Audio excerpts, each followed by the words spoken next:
Pemirsa, gempa berkekuatan magnitudo 4,8 dengan kedalaman 5 km mengguncang Sumedang pada Minggu malam. Sebanyak 238 rumah dilaporkan rusak. Lalu mengapa gempa yang terjadi pada malam pergantian tahun ini merusak?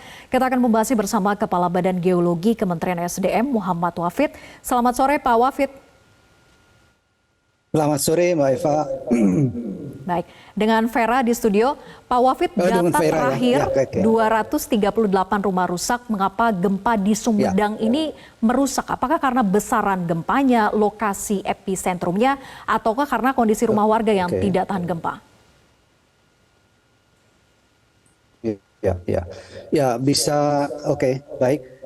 Dari 3 kali terjadi gempa yang siang, itu kemudian terjadi pada malam harinya. Kemudian terjadi gempa berkekuatan 4,8 di jam 20.34, itu telah merusak sekitar 200-an rumah. Nah, kami baru mau mengidentifikasi, Mbak. Apakah bisa ada identifikasi atau verifikasi lapangan arah-arah kerusakan bangunan. Yang kedua, tim Badan Geologi sedang ada di lapangan ini.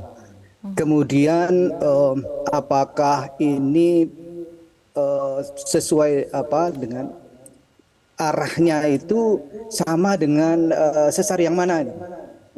Untuk sementara kami menemukan atau kesimpulan untuk sementara bahwa ini adalah gerakan sesar aktif yang arahnya adalah sinistral atau lateral left slip fault. Jadi ke kiri, sesar mendatar mengiri. Nah, kalau sesar mendatar mengiri, kemudian dilihat sesar aktif di sekitar Sumedang, Jawa Barat, ini kecenderungannya itu sama dengan sesar Cileunyi, Tanjung Sari. Untuk sementara seperti itu, Mbak.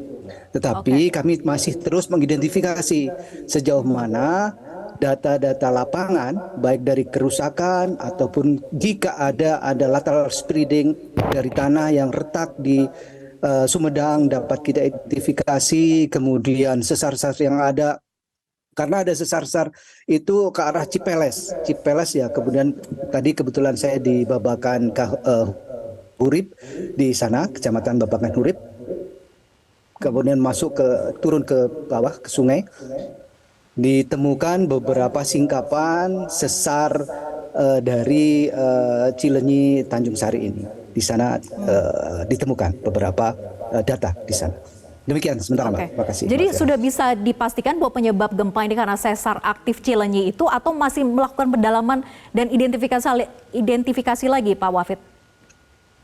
Masih mengidentifikasi, Mbak. Karena dari ketiga kejadian gempa itu, yang pertama jam 14.35, kemudian sebesar 4,1, kemudian disusul jam 3:38 itu sebesar 3,4, tetapi malamnya jam 20 itu terjadi yang lebih besar. Nah, apakah ini ada segmen lain dari sesar lain yang ada juga teraktifkan oleh kejadian gempa sebelumnya? Ini masih dalam kajian kami, Pak. Tetapi yang sudah kita bisa identifikasi sampai saat ini adalah tadi bahwa sinistral lateral slip fault di daerah Sumedang itu. Demikian, Pak. Apakah sesar lokal yang di Sumedang ini yang masih didalami lagi, diidentifikasi? Mungkinkah ini berkaitan dengan sesar yang ada di Cianjur, Pak Wafid? Ya kalau dari Cianjur cukup jauh ya, tetapi kita melihatnya sesar yang pertama tadi saya sampaikan bahwa dari hasil analisis itu ke arah mana sesar kerusakan bangunan yang bisa kita identifikasi, kemudian kita analisis ternyata ke arah sinistral. Nah, sinistral itu di sesar aktif yang mana, itu sesuai dengan yang mana. Nah, itu yang menjadi tanda-tandanya, Mbak. Kalau ke arah Cianjur, saya kira masih cukup jauh dari lokasi epicenternya. Terima kasih, Mbak. Baik, masih didalami lagi, tapi kemungkinan tadi mengarah kepada sesar Cileunyi begitu ya. Nah, Pak Wafid, apakah gempa di kedalaman 5 km ini cukup mengejutkan sebetulnya? Ya. Karena relatif dangkal di darat gitu ya dibandingkan yang biasanya lebih dari 10 km. Betul, betul, Pak. Jadi kami di Badan Geologi sedang juga mendiskusikan karena rangkaian dari kejadian gempa-gempa kecil, kami sampaikan gempa-gempa kecil karena akhirnya GFZ dan USGS juga tidak mendeteksi adanya gempa ini karena di bawah 5 skala Richter. Nah, itu terjadi secara berturut-turut di sekitar Jawa Barat dan kedalamannya cukup dangkal antara 5 sampai 10 km. Itu menandakan apa dari kegiatan tektonik tersebut. Kemudian gejala-gejala apa yang lain, bencana apa yang kira-kira nanti akan bisa tertrigger oleh kondisi demikian. Apakah ini tektonik regional yang begitu aktif sehingga mengaktifkan semua sesar aktif yang tertimbun oleh volcanic deposit, atau juga men-trigger beberapa kejadian yang lain nantinya. Nah, kita masih mendalami itu, Mbak.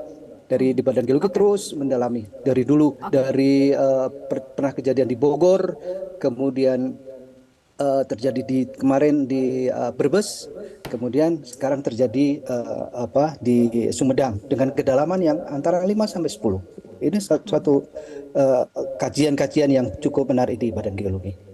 Demikian, Ini Mbak. juga yang disampaikan oleh Kepala BMKG begitu ya, Ibu Dwi Korita mengatakan bahwa patahan baru yang belum teridentifikasi. Apakah memang masih banyak sebetulnya patahan baru di kawasan Jawa Barat yang belum teridentifikasi, Pak Wafid?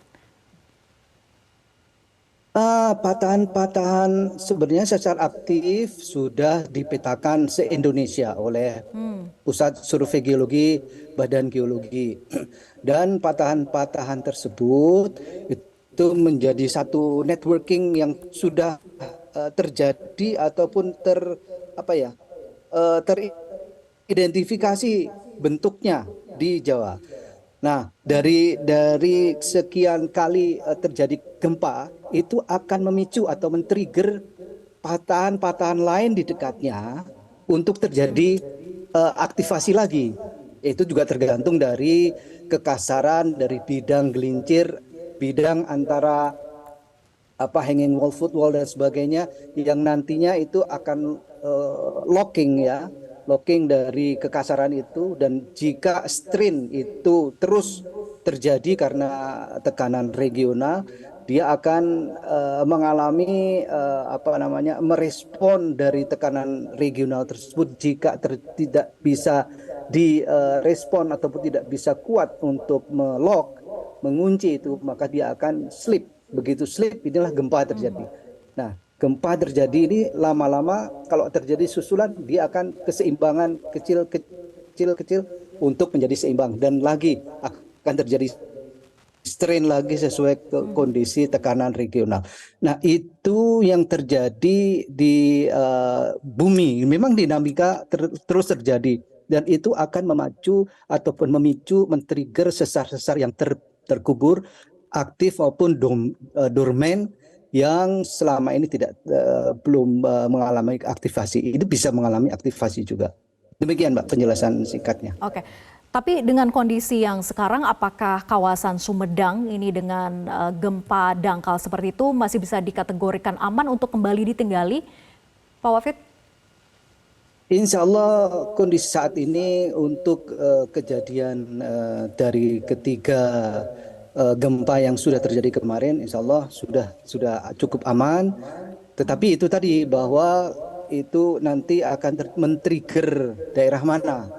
Nah, ini yang terus kita coba mengkaji. Saya sudah minta kepada teman-teman di Badan Geologi, khusus ahli gempa, ahli struktur, dan ahli dari dinamika bumi, ini untuk mengkaji kira-kira kita bisa membuat pola yang nantinya akan bisa kita prediksi daerah mana saja yang kira-kira nanti dengan adanya gempa di suatu lokasi akan memicu di daerah mana. Itu cukup menantang. Itu nantinya akan kami coba kembangkan di Badan Geologi, Mbak. Demikian, Mbak. Berapa lama kira-kira hasil kajian ini bisa dipublikasikan ke masyarakat, Pak Wafid? Waduh, itu tidak mudah untuk merepresentasikan kondisi karakteristik bumi ya, karena itu terjadi berlapis-lapis, kemudian pola-pola sesar, ada sesar naik, sesar yang saling mengunci, kemudian terpotong oleh sesar-sesar lateral. Itu apakah sudah dibuat polanya itu sesuai dengan kondisi alam? Yang kedua, kita bisa merepresentasi karakteristik dari lapisan bumi tadi. Ada yang fleksibel, ada yang brittle, ada yang strain-nya cukup kuat, dan sebagainya. Itu direpresentasikan dan bagaimana simulasi yang akan dibuat. Seperti itu tantangan berat itu. Tidak mudah, tetapi akan kami lakukan itu. Demikian, Akan dilakukan dan juga tujuannya untuk mitigasi masyarakat gitu ya, untuk mengetahui di mana saja sesar-sesar aktif dan juga untuk bisa siap siaga begitu ketika memang terjadi bencana gempa dan sebagainya. Terakhir, bagaimana mitigasi ataupun juga kesiapsiagaan masyarakat, himbauan apa yang ingin Anda berikan, Pak Wafid? Masyarakat sekitar tolong terus merefer kepada informasi-informasi yang valid, baik terutama dari BPBD, kemudian BNPB, dan juga informasi-informasi dari BMKG terkait dengan bencana. Demikian juga dari Badan Geologi yang juga menyampaikan setelah terjadinya bencana, biasanya kami membuat satu analisis kajian yang kemudian dipublish juga. Nah, itu bisa menjadi referensi masyarakat setempat untuk menjadi pegangan agar tidak terprovokasi oleh informasi-informasi yang tidak bertanggung jawab. Dan sekali lagi, informasi untuk keadaan kondisi Sumedang, insya Allah rekomendasi kami tetap waspada, tetapi tidak perlu khawatir. Dan kami juga menyetujui apa yang sudah disampaikan oleh Bapak Kepala BNPB untuk kembalinya pasien-pasien ke rumah sakit karena memang sudah kondisi aman. Demikian, Mbak, yang dapat saya Kondisinya sampaikan. sudah aman tapi tetap waspada begitu ya, tidak perlu terlalu khawatir. Betul. Terima kasih Pak Wafid sudah bergabung bersama kami di Prime Time News. Selamat sore. Jelajahi cara baru mendapatkan informasi. Download Metro TV Extend sekarang.